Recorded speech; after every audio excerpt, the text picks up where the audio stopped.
Olá pessoal, tudo bem? Espero que sim. Antes de começarmos o conteúdo da aula de hoje, peço que vocês peguem o papel e caneta e vão anotando as dúvidas.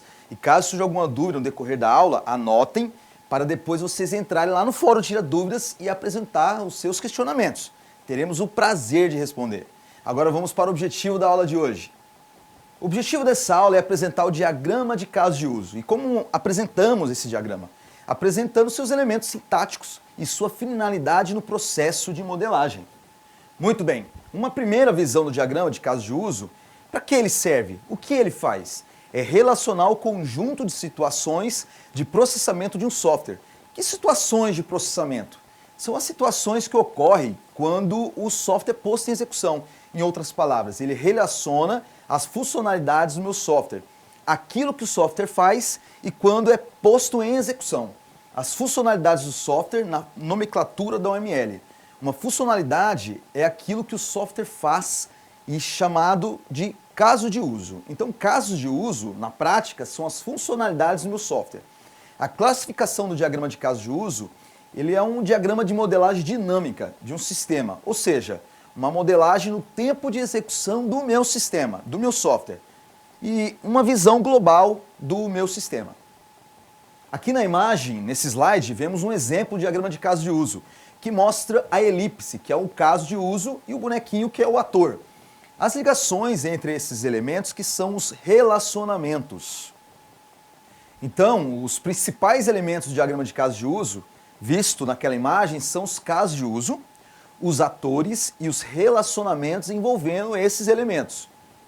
Dentro daquela visão de qual finalidade do diagrama de caso de uso, no processo de modelagem, dado que ele permite mostrar as funcionalidades que o programa faz. Então a ideia é exatamente essa, modelar as funcionalidades do meu software, que são os casos de uso. E dizer a verdade que o software faz e não como ele faz, que é o que é e não como, além das funcionalidades do programa, modelar os elementos externos que interagem com o meu software, que correspondem aos atores. Antes de continuar para o próximo slide, abro aqui um parênteses. No diagrama de caso de uso, nós vamos relacionar as funcionalidades do programa. A intenção desse diagrama é dizer o que o programa faz e não como ele faz. Então, boa parte dessa aula vai ser exatamente isso, escrever o que o diagrama faz, mas ele também vai gastar um bom tempo dizendo o que não fazer na modelagem de caso de uso. E é observado na prática, no uso do diagrama, as pessoas utilizando de forma inadequada, tentando exprimir informações que não cabem nesse diagrama. Então, uma boa parte da nossa aula, nós vamos gastar exatamente dizendo isso. Não faça isso, isso não cabe nesse diagrama, isso é feito em outros diagramas, essa informação é importante na modelagem do sistema, mas não cabe no diagrama de caso de uso. São cuidados que precisamos ter de não colocar no diagrama aquela informação que não é adequada para aquele diagrama. Abrindo um segundo parênteses, quando dizemos assim, a funcionalidade do diagrama de caso de uso é modelar as funcionalidades do software, uma característica desse diagrama é a seguinte: se nós pegarmos um programa, imagina que não conhecemos esse programa, qual a pergunta mais fundamental que eu posso fazer de um programa? A pergunta mais fundamental é o que esse programa faz. E a resposta que esse programa faz é o conjunto das funcionalidades que está implementado nesse programa. A resposta do que o programa faz, nós vemos no diagrama de caso de uso. Então, o conjunto de casos de uso mostra o conjunto de funcionalidades do meu programa. Se eu tenho na modelagem de OML e não sei o que esse programa faz, eu vou olhar o quê? Vou olhar os diagramas de caso de uso. Muito bem. Então passemos para os conceitos. O primeiro conceito, o conceito mais fundamental, é o conceito de caso de uso. Bom, eu já falei, um caso de uso é uma funcionalidade do meu sistema, mas não qualquer funcionalidade. Para uma funcionalidade de software ser classificada como caso de uso, ela tem que cumprir um conjunto de requisitos. Primeiro requisito, ela é uma funcionalidade completa. Ela não é um pedaço, uma fração de funcionalidade. Ela é uma funcionalidade completa no contexto do meu programa. Outro requisito, ela é externamente perceptível. Ela gera alguma evidência externamente perceptível na sua execução. Pode ser, por exemplo, a interação de uma pessoa na tela ou talvez a criação de uma pasta. Um exemplo de caso de uso, cada uma das opções de um menu de um programa de home banking esse que vocês estão vendo no slide, ou de um caixa eletrônico de um banco, por exemplo, uma funcionalidade que pertence aos dois exemplos, a emissão de extrato de conta corrente. Muito bem, olhando na imagem, temos o exemplo de um home banking. Ele tem um conjunto de menus. E esse menu de transferências, analisando essa figura, você tem a transferência entre contas. E transferência entre contas é uma funcionalidade desse sistema. Então seria um caso de uso. Descendo no menu, você tem conta salário para conta corrente. Também é uma funcionalidade desse sistema.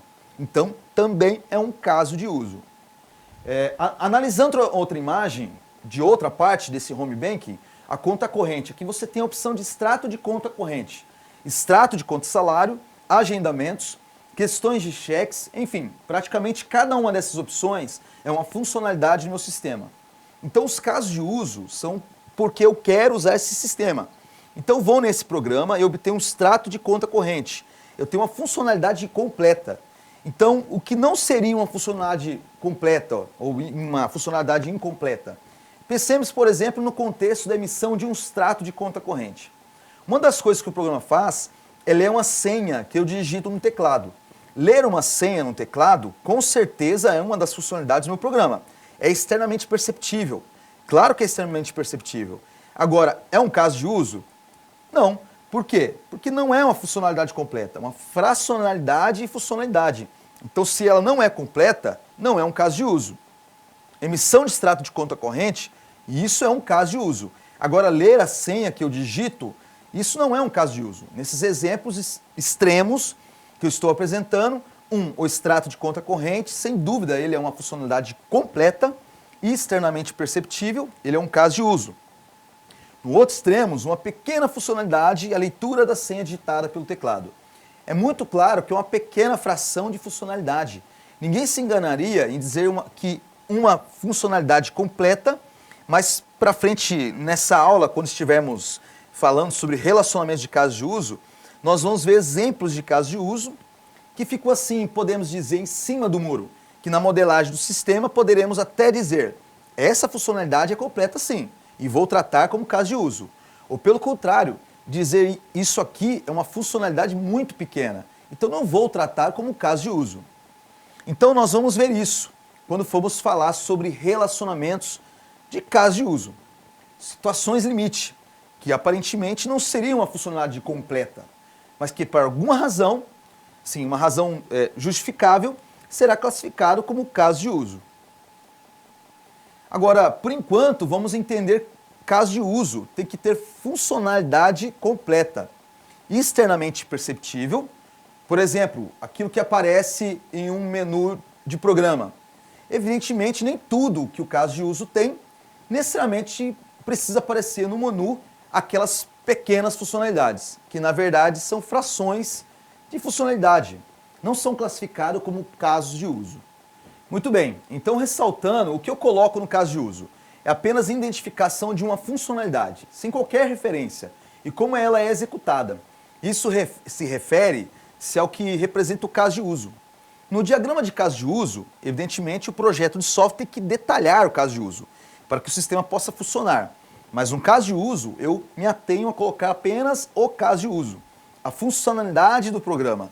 Por exemplo, o extrato de conta corrente, como apareceu no exemplo dessa imagem. Caso o uso da emissão de extrato de conta corrente, aqui está mostrado que a representação do caso de uso, uma elipse com o nome do caso de uso. O nome de caso de uso pode aparecer dentro da elipse ou fora da elipse. Tudo bem? Entenderam esse elemento sintático do diagrama de caso de uso? O que é caso de uso?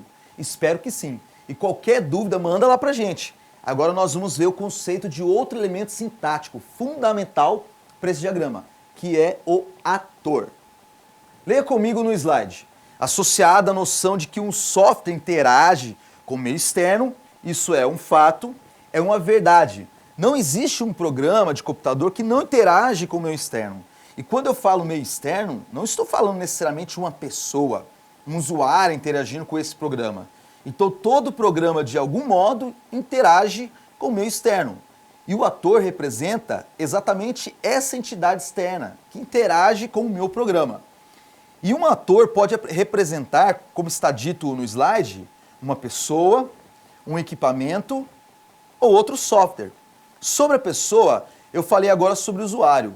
O usuário é uma visão mais ampla. Talvez vocês já viram um programa para chimpanzé interagir, jogando, né, joguinhos mais simples. Então a noção de usuário é mais ampla do que pessoa. Então usuário, hardware e software, um programa de computador, necessariamente interage com um ou mais desses elementos. A representação do ator é o bonequinho. O bonequinho com o nome do ator. Embaixo desse bonequinho, como está ali colocado o nome do ator. No exemplo, o nome é ator-jogador. Então, nesse bonequinho só se refere ao usuário, não usuário, software e hardware. Qualquer elemento externo que interage com o meu programa é representado por esse bonequinho, que é o símbolo do ator, que pode ser uma pessoa, ou usuário, equipamento ou outro software. Muito bem. Há uma série de questões sobre o ator que nós precisamos discutir. Conceito que tem uma certa confusão em torno dele. Então, vamos a detalhes importantes. Quando eu falei do ator, eu falei que ele representa a entidade externa.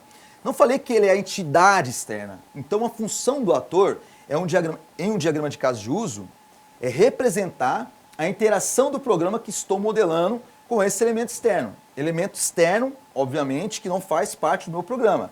Se meu programa interage com o hardware é externo, não faz parte do meu programa. O ator representa o elemento externo, mas ele faz parte do programa.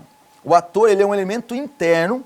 Muito bem, se o ator é um elemento interno, então qual a finalidade desse elemento interno do meu programa? Dessa parte do meu programa? O que o ator modela? O que ele representa? O que ele é? Sobre o ponto de vista do meu programa, do ponto de vista interno, sobre o ponto de vista externo, ok. Ele é representação do elemento externo, mas sobre o ponto de vista interno, ele é o quê? Ele é parte da minha modelagem do programa que estou usando. Então qual é a parte que o ator modela? É a interface com o elemento externo. Cada ator modela uma interface com cada um, né, daqueles elementos externos com que o meu programa interage. Nessa figura, estamos querendo ilustrar isso. Nós temos o nosso software, esse retângulo amarelo aí no meio do slide, e estou destacando ali a fronteira do software. A fronteira do software para dizer que está dentro e o que está fora. Então os elementos externos, evidentemente, estão fora. E os três tipos de elementos externos estão ali representados. Pessoa ou usuário, à esquerda, e à direita, software e hardware. Os elementos externos do meu software podem interagir, é o ator. O ator aparece agora nessa imagem. A mesma imagem, só que agora destacando o ator. Então o ator aparece dentro do software, faz parte do software. Ele é um elemento interno do software. E faz o quê? Que modela a interface desse meu software com cada um desses elementos externos. Muito bem, se ele modela a interface com esses elementos externos, e o que o sistema em minha modelagem no futuro vai tirar código, qual é a correspondência entre o ator e o código? A resposta é simples e está no slide. O ator corresponde a uma classe com um estereótipo específico. O que é uma classe com estereótipo ator? É uma classe que modela a interface do meu software com elemento externo. Então o ator é uma classe, código. Então o ator é a classe que implementa a interface? Pode ser, mas não necessariamente. Temos duas situações. O ator é classe, sim. E qual a finalidade dessa classe? Colocamos no slide duas funcionalidades. A primeira, classe que implementa a interação. Então, no caso de uma interface simples, implementada em uma única classe, imagina que meu programa interaja com um banco de dados. Eu consigo colocar a interação entre o meu programa e o meu banco de dados. Então, eu posso criar um ator responsável com a interação com um banco de dados. E essa classe ator conterá todos os métodos necessários que meu programa para interagir com um banco de dados. Isso numa classe simples, implementável em uma única classe. Mas no caso de interfaces complexas, por exemplo, imagine uma interface gráfica com um usuário baseado em Java Swing. Para quem já usou Java Swing, sabe que o Java vai usar um monte de classes para fazer uma interface simples. Então o ator vai ser uma dessas classes. E qual a finalidade da minha classe ator em um conjunto de classes que compõem uma interface complexa? A finalidade do ator é ser uma fachada de subsistemas de interface com o resto do meu software. Uma fachada entendemos como uma ponte, um elemento de ligação entre o mundo externo e para enxergar essa interface.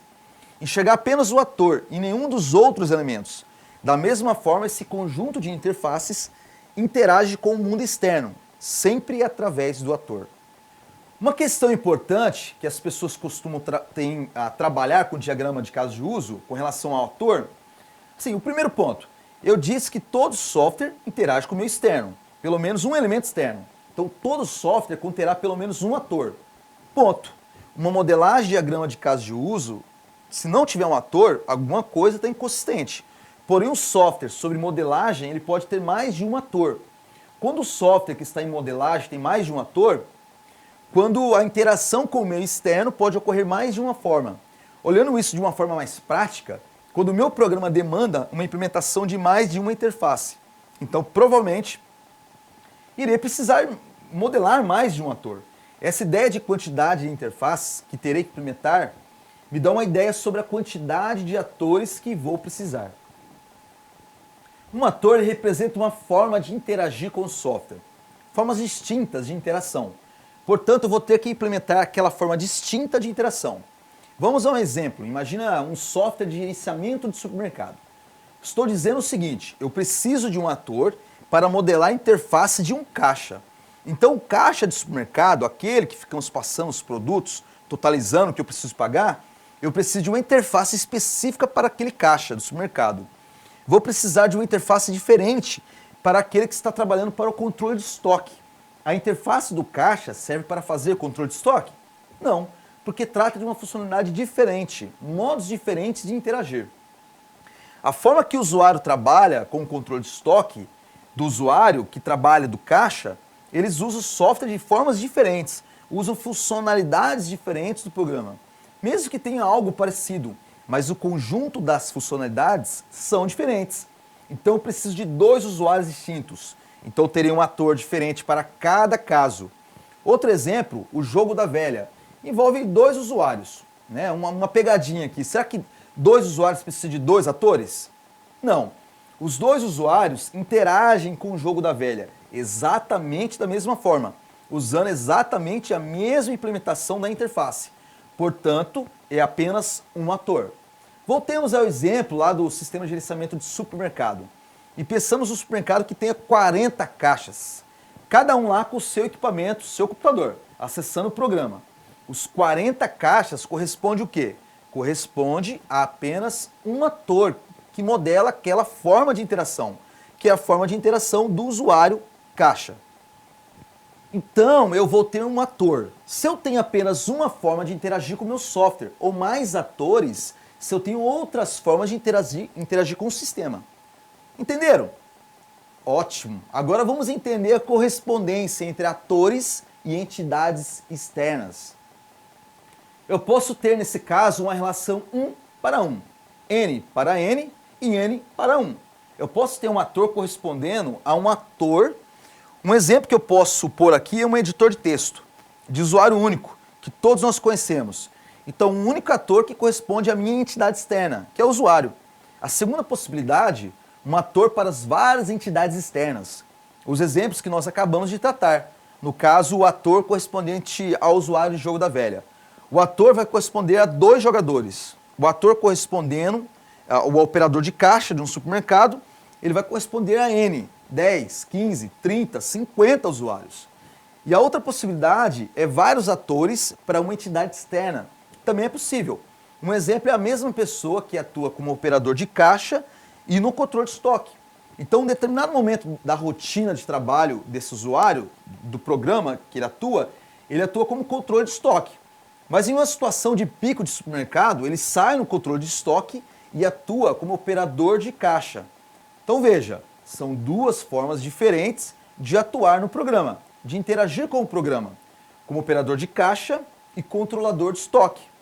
Duas situações com uma mesma pessoa, uma única entidade externa, correspondendo a dois atores. Então a correspondência entre atores e entidades externas pode ser 1 para 1, N para N e N para 1. E aí, tudo bem até aqui? Alguma dúvida? Caso você tenha alguma dúvida, por favor, vai lá no fórum Tira Dúvidas e faça a sua pergunta e teremos um prazer sim, em respondê-las. A primeira parte dessa aula foi focada na apresentação do caso de uso e do ator. E agora vamos para a segunda parte. Vamos apresentar sobre os relacionamentos. Vamos começar com a associação entre ator e caso de uso.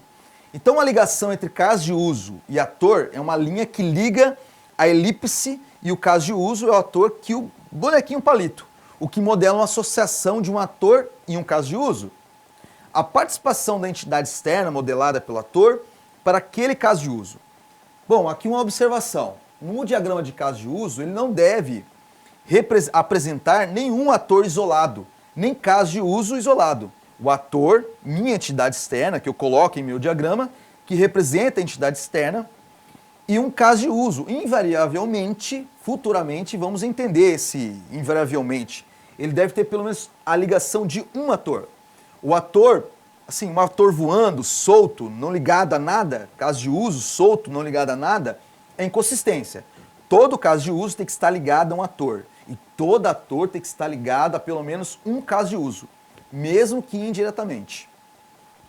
A representação da ligação entre um ator e um caso de uso é através de uma linha, como representado aqui no slide, como um ator chamado ator-jogador e dois casos de uso. Um chamado iniciar partida e o outro proceder lance. A linha que representa essa associação é uma linha ímpar, apenas a linha. O que é previsto no elemento sintático dessa associação é a multiplicidade. Eu posso incluir multiplicidade. Na prática, raramente as pessoas colocam essa informação. No caso de uso de cima, o caso de uso iniciar partida, que aparece na imagem do slide, veja, a linha que liga ele e o ator, do lado do ator, está apresentando a multiplicidade 2. Então, novamente, estamos pensando no nosso exemplo do jogo da velha. E essa multiplicidade está dizendo o quê? Olha, o caso de uso, iniciar, partida, ele envolve duas entidades externas, que interagem através da interface ator-jogador. Claro, para iniciar uma partida, eu preciso envolver os dois usuários jogador. Por quê? Por exemplo, eu preciso perguntar o nome dos dois. Já no caso de uso proceder lance, não é essa multiplicidade, pois apenas um usuário jogador procede esse lance. O fato de as pessoas não colocar multiplicidade não é um erro que vai ocasionar muitos problemas no projeto.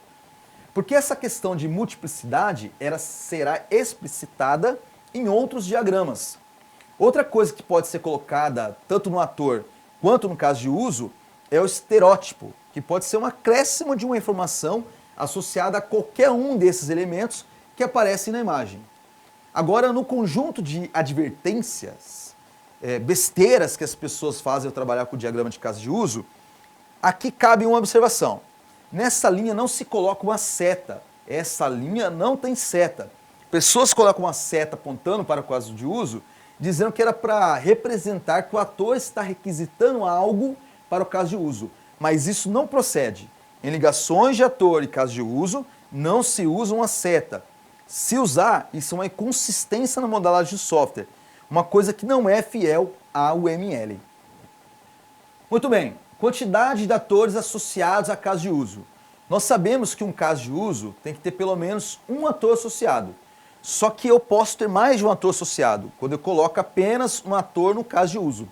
Significa que eu tenho apenas a atuação de um único elemento externo na execução daquele caso de uso, e quando eu coloco a associação de mais de um ator para um caso de uso, eu estou dizendo que é possível ter a interação de mais de uma entidade externa naquele mesmo caso de uso. Mas como é que essas entidades externas participam? Pode ser como está dizendo aqui no slide, atuação conjunta ou atuação alternativa, uma ou outra. Ou as entidades externas interagem conjuntamente para que o caso de uso ocorra ou participam de forma alternativa um ou outro. Vamos exemplificar isso para facilitar a compreensão através desse exemplo aqui na imagem. O exemplo da imagem é um caso de uso hipotético de um software comercial, digamos assim, bastante hipotético, uma modelagem de alto nível de abstração.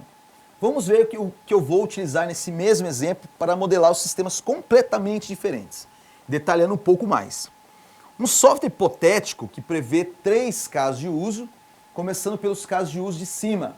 Temos o caso de uso efetuar transação e cadastro de cliente. E embaixo, o caso de uso chamado verificação, de situação de conta cliente. E essa modelagem prevê 2 atores, um chamado ator cliente e o outro chamado ator funcionário. Estou dizendo que esse meu software tem uma interface voltada para uma entidade externa, chamada cliente, e outra interface para outra entidade externa, chamada ator funcionário. Muito bem, começando pelo caso de uso superior direito, cadastro de cliente, o caso de uso cadastro de cliente está ligado apenas ao ator chamado funcionário. Interface do funcionário, então isso está bastante óbvio. Apenas uma interface, na interface do sistema do funcionário, tem a possibilidade de cadastrar cliente. No acesso do cliente, ele não tem acesso à funcionalidade de cadastro de cliente. Cliente não cadastra cliente. Apenas funcionário cadastra cliente e os outros 2 casos de uso, o efetuar transação e o verificação de situação de conta cliente, estão ligados aos 2 atores. O que isso significa? Vamos ao exemplo de caso de uso, o efetuar transação. Imagina uma situação de um cliente vai ao banco, um banco convencional, onde o cliente está no caixa e pede para efetuar uma transação. Por exemplo, efetuar um saque. O caixa ele tem uma interface dele de efetuar o saque. E o cliente também, quando o caixa pede para o cliente inserir o cartão e digitar a senha. Essa situação é uma situação que ocorre simultaneamente.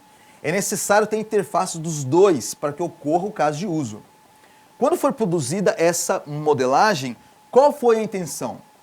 A intenção da modelagem foi a seguinte: no software modelado, a funcionalidade de verificação de situação de conta do cliente, ela está acessível ao funcionário ou ao cliente, um ou outro, diferente da situação de efetuar a transação, que é exigida a ocorrência simultânea dos 2 elementos externos, funcionário e cliente, para ocorrer o saque. No exemplo atual de verificação de situação de conta de cliente, a participação é alternativa, um ou outro. Essa funcionalidade é executada ou pelo funcionário ou pelo cliente, não pelos 2 simultaneamente. Então, nesse slide, eu tenho os 3 exemplos do slide anterior. O que eu posso ter apenas um caso de uso para um ator, que eu tenho 2 atores interligados, e ao mesmo tempo ao caso de uso.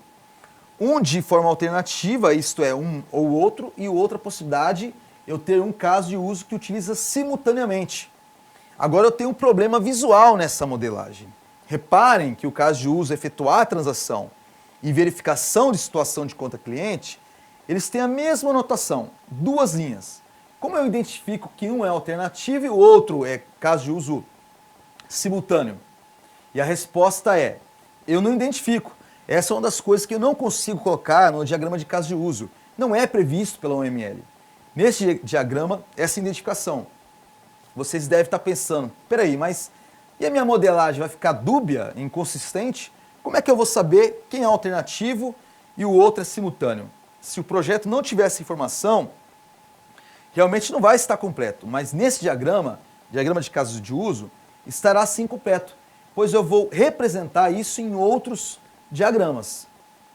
Outro ponto muito importante são as formas da participação do ator. No slide eu tenho 2 possibilidades, participação ativa e participação passiva. Participação ativa é óbvio, ninguém vai ter dúvidas sobre isso. Se tiver também, fica à vontade e nos pergunte. Na participação ativa temos um exemplo, o exemplo que já estamos usando, no jogo da velha. O jogador indica a posição desejada no jogo da velha. Então, pensando no ator que modela o usuário, evidentemente que o usuário interage com o programa de forma ativa. Ele vai lá, utiliza o mouse ou uma tela de toque para dizer o que eu quero, essa posição aqui, e ele vê esse resultado na tela. Então o usuário ele participa ativamente, ele introduz a informação, seja clicando, seja digitando em alguma coisa. A outra situação é a participação passiva, e aqui normalmente é mais complexo. Esse exemplo eu acho que é bastante significativo.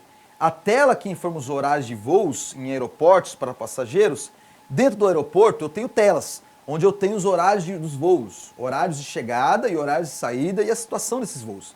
Se estão atrasados, se estão para sair.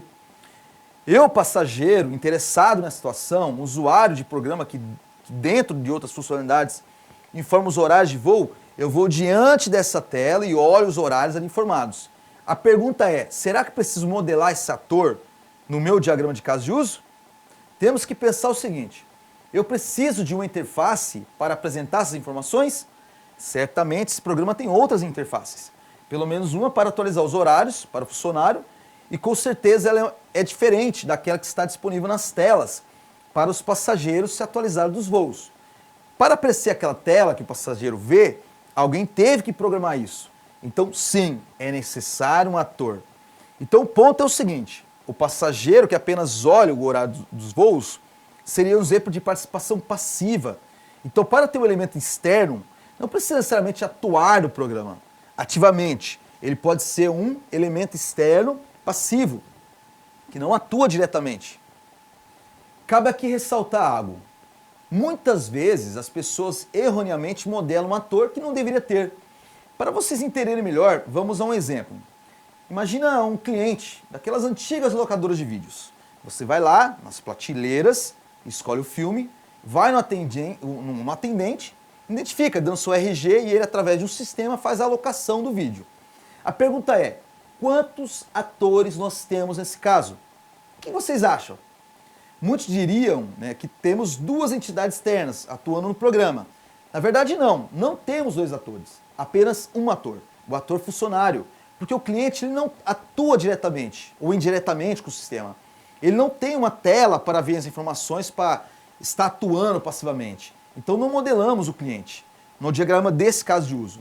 Agora, se esse programa tivesse ali um teclado para eu digitar uma senha, aí sim teria uma interface específica para o cliente. Ele estaria atuando ativamente. Nesse formato, eu teria que ter o ator cliente, ou talvez tivesse alguma tela virada para o cliente confirmar alguma coisa, talvez o valor do filme, aí sim, também teria que modelar o ator cliente, porque alguém teria que gastar um tempo programando essa tela específica para o cliente. Entenderam? Espero que sim. Como isso, nós fechamos a associação entre ator e caso de uso. Agora nós vamos analisar as associações entre casos de uso. Um caso de uso de um lado e um caso de uso do outro lado. Muito bem, a UML prevê 3 tipos de associações entre casos de uso. A extensão, inclusão e generalização. A primeira delas é a associação de extensão. Acompanhe comigo no slide. Estabelece uma relação em que um dos casos de uso tem seu comportamento estendido através do comportamento definido em outro caso de uso. Então é uma associação entre 2 casos de uso, um caso de uso estende o comportamento de outros casos de uso. Estou pegando o mesmo exemplo hipotético que utilizamos até agora, só que agora estou detalhando um pouco mais. Estou colocando mais casos de usos, que detalham um pouco mais o que estamos dizendo. Então temos os 2 atores que aparecem no slide. É o caso de uso da direita, verificação de situação de conta cliente, aquele que tem a participação dos atores, que é alternativo, é um ou outro. Muito bem, o que eu coloquei de novo nessa modelagem, um outro caso de uso, que aparece na esquerda, emissão de extrato e o relacionamento de extensão. A linha pontilhada com uma seta vazada que indica a dependência, com o estereótipo extend. Como eu leio isso? O caso de uso, emissão de extrato, ele estende o caso de uso, verificação de situação de conta cliente. A ideia desse diagrama é a seguinte, imagina você interagindo com um sistema, por exemplo, de um banco, onde você viu na tela seu extrato bancário, mas você percebeu assim uma cobrança de tarifa que nunca tinha visto. Então você pega e pede a emissão desse extrato, no formato impresso, para mostrar ao seu gerente. Esse caso de uso, de fazer impressão, ele estendeu do caso de uso, verificação da situação de conta do cliente. Outro tipo de associação é a associação de inclusão. Leia comigo a definição no slide. Estabelece que parte do comportamento inerente a um caso de uso está definido em outro caso de uso. Dizendo de outro modo, um caso de uso contém comportamento definido em outro caso de uso. E por que utilizamos isso? Utilizamos isso para evitar repetições na modelagem. Não é interessante repetição na modelagem da mesma forma que não é interessante repetição no código. Código duplicado é ruim e modelagem replicada vai influenciar em um código duplicado.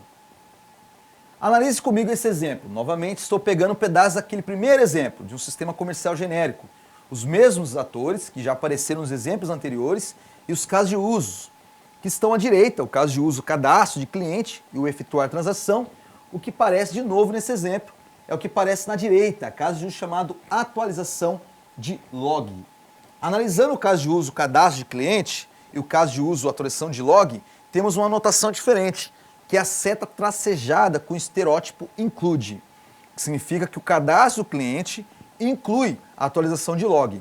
Também o caso de uso efetuar a transação também inclui o caso de uso atualização de log. O caso de uso atualização de log não é um caso de uso que aparece nas grandes funcionalidades do programa, por exemplo, em um menu, mas ele é importante porque ele diz tanto no caso de uso cadastro de cliente, quanto no caso de uso efetuar a transação, ambos demandam atualização do log, e essa atualização de log é a mesma nos dois casos. Se no diagrama que nós lidássemos como caso de uso atualização de log, como uma fração de funcionalidade do cadastro de cliente, uma fração de funcionalidade de efetuar a transação, muito provavelmente, quando fosse ocorrer a implementação, iria ser duplicado esse código. Então, quando eu perceber que alguma funcionalidade vai ser usada da mesma forma em dois ou mais casos de uso, eu crio o caso de uso e ligo eles aos outros casos de uso com uma associação de include. Qual a diferença entre essas duas associações, extensão e inclusão? No exemplo, nós dissemos isso, mas não de forma explícita. Vamos analisar agora de uma forma bem explícita. A inclusão denota obrigatoriedade. Quando o caso de uso principal ocorre, o caso de uso auxiliar também ocorre. Por exemplo, quando eu efetuo a transação, obrigatoriamente atualizo o log.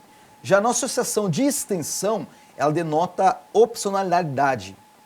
Quando o caso de uso principal ocorre, o caso de uso auxiliar poderá ocorrer ou não. Então eu posso verificar a situação de conta corrente com ou sem a emissão do extrato. A emissão do extrato é opcional. Muito bem, agora vamos ao terceiro tipo de associação, que é a associação de generalização. Acompanhe comigo no slide.